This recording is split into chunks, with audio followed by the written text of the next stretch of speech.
United Airlines Flight 93 was the last of the 4 hijacked jetliners to take off. It was the only one to not make it to its intended target, the U.S. Capitol. The passengers and crew stormed the cockpit in an attempt to regain control of the aircraft. It crashed in a field in rural Pennsylvania, killing everyone on board. Their heroism will be remembered today at a memorial in Shanksville, Pennsylvania. Nikole Killion is there. Nikole, good morning. Good morning to you, Dana. President Biden and former President Bush will pay tribute to the 40 lives lost that day. Last night, a vigil was held here at the memorial with a lantern lit for each victim. It drew quite a crowd, and today, around 500 family members and invited guests are expected to attend this morning's ceremonies, which will be the most they've ever had.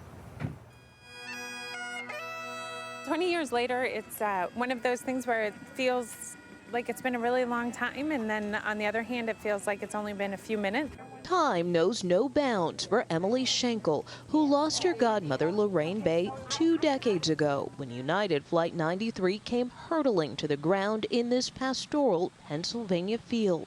She was a flight attendant for 37 years. If you can think of somebody who just absolutely loved their job, that was her. Emily will never know if Lorraine was part of the arduous struggle between the passengers and crew and the hijackers that ultimately prevented another attack. But their heroism was enough to inspire Emily to name her daughter after her. It was just important to me that if I had a daughter, I would name her that, just to make sure that the name carried on and the memory of her carried on.